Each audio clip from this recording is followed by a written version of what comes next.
Près de Lissoman. Près de Lissoman. La station des bons blancs. La station des bons blancs. Sensation Alpes. Sensation Alpes. La radio de Près de Lissoman. Bonjour à tous et bienvenue sur Sensation. Je suis aujourd'hui avec Jean-Bernard Lemoine au Carillon de Tannage. Bonjour.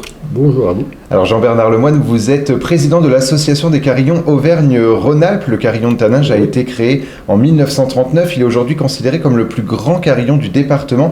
Quelle est son histoire ? Oh, c'est très compliqué. En fait, non, c'est simple. C'est un curé qui, en 1932, qui s'appelait le curé Bastard-Boguin, un Savoyard pur jus, qui avait une passion de faire des recherches dans la région sur l'histoire de la musique. Alors, il avait trouvé un système, il allait voir des vieilles dames, en 1932, des vieilles grand-mères qui avaient 80 ans ou plus, et il leur demandait, savez-vous, vieille grand-mère, souvenez-vous de ce que vos grand-mères à vous, ou arrière-grand-mères, pouvaient chanter ou danser. Alors quand on posait la question en 1932 à une vieille dame qui avait 80 ans, son arrière-grand-mère, ça remonte à Napoléon Ier ou à Louis-Philippe. Alors, le curé a fait le tour de toutes les vieilles dames du coin et il a accumulé en fait près de 250 morceaux de musique profanes, polka, rigodon, danse, valse et puis des airs religieux également. Alors, une fois nanti de tout ce pactole musical et historique, c'était extraordinaire, et il se demandait comment faire pour le faire entendre au public. La solution, un carillon. Donc en 1938, le curé de Saint-Boguin part à la quête à l'argent, aux sous, trouve les sous nécessaires, et le 15 août 1939, peu de temps avant que la Wehrmacht débarque en France en 1940, eh bien, il inaugure le carillon le 15 août 1939. Et il devient le carillonneur officiel. Donc le curé Bastard-Boguin montait tous les dimanches en soutane et lampe à pétrole dans le carillon de Tannage pour jouer le carillon. Alors depuis, il y a des concerts qui sont organisés. Vous ouvrez justement le carillon de Tannage au public. Alors quand est-ce qu'on peut justement écouter un concert de carillon ? C'est très simple. De juin à septembre, tous les mardis soirs à 18h et tous les jeudis matins, jour du marché, tradition flamande. En Belgique et aux Pays-Bas, de Breda, etc., Gouda, Amsterdam, on joue le carillon le jour du marché. Là, c'est la tradition. Donc, tous les jeudis matins, on joue le carillon pour le marché de Tannage. Et puis, il y a des concerts le soir à 21h avec des collègues étrangers, cette année, hollandais, belges, etc. Et puis, nous avons début août une semaine de contes au clocher où des conteurs et des conteuses viennent ici, dans le clocher même, raconter des histoires pour les enfants pendant 45 minutes. Et après, on joue pour les enfants. Alors, c'est nous dirons plus au bois, sur le pont d'Avignon, il pleut bien cher, bien évidemment. Des chansons qu'on connaît tous. Tout à fait. Vous proposez également aux visiteurs une exposition permanente sur l'art campanaire, à condition de monter toutes les marches qui mènent au carillon.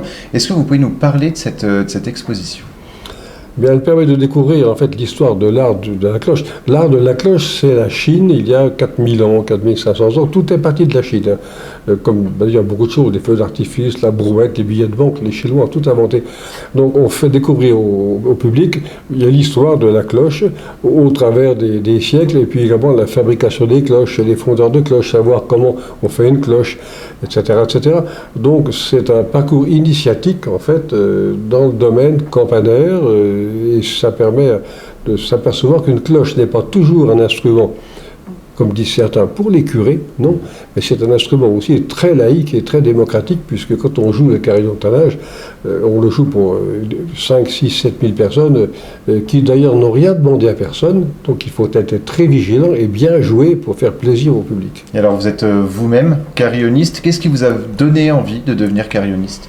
Un accident de parcours, en faisant l'inventaire des orgues d'église en 1980-81, le ministère voulait avoir un nombre d'orgues en France. Donc j'ai été choisi avec d'autres. Et puis en faisant le tour des orgues en Haute-Savoie, Savoie, dans l'Ain, j'ai découvert un carillon à Annecy qui était en ruine à l'époque, ça m'intéressait. Et je suis parti pour une croisade pour restaurer ce carillon, qui appartenait à des religieuses, qui étaient ravies d'ailleurs, puisque la mère supérieure était du Nord en plus. Donc le carillon d'Annecy a revécu à partir de 1982-83, avec 20 à 25 cloches. 30.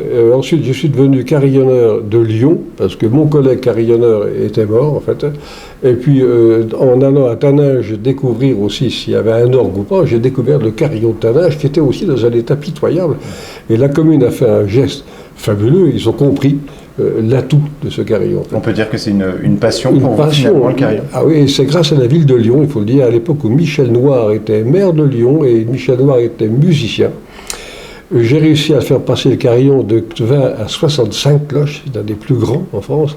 Et j'ai demandé à Michel Noir si je pouvais prendre quelques cours de carillon. Il m'a dit, bien évidemment, dans le cadre de la formation continue, tu viens droit comme tout le monde. Donc je suis parti à Bruges, en Belgique, pendant 3 ans. J'allais tous les 15 jours à Bruges. J'ai fait 80 fois le voyage aller-retour en avion, Genève, Bruxelles, Bruxelles-Bruges, pour apprendre à jouer du carillon avec le carillonneur de Bruges, qui était vraiment la vedette de l'époque. Et c'est là où j'ai découvert vraiment l'art du carillon vu par les Flamands, en fait. Et alors, un conseil en une petite phrase pour les personnes qui voudraient découvrir le carillon. Vous leur conseillez de venir, bien entendu? Oui, de jeter un œil, voir comment ça se passe, et puis d'essayer à jouer une petite mélodie, il pleut bergère, etc. D'ailleurs, quand on a des visites, il y a toujours des enfants. Et quand il y a des enfants qui ont 8, 10, 12 ans, on adore les faire jouer. On met des gamins ou des gamines, surtout les gamines, qui sont beaucoup plus douées, c'est curieux, c'est comme ça. Eh bien, des gamines de 10 ans, 12 ans qu'on met au clavier, on leur dit, voilà, tu vas jouer 3 notes de musique, comme ça. C'est pas évident quand on les voit, mais il y en a qui savent faire ça en 15 secondes, et pendant qu'elles jouent ces 3 notes, moi j'improvise sur d'autres notes. Et ça fait des fois des résultats magiques. C'est extraordinaire de voir une gamine de 10 ans qui tout de suite a compris. Alors justement, je suis pas un enfant, on va couper la caméra et je vais vous demander de jouer un petit morceau.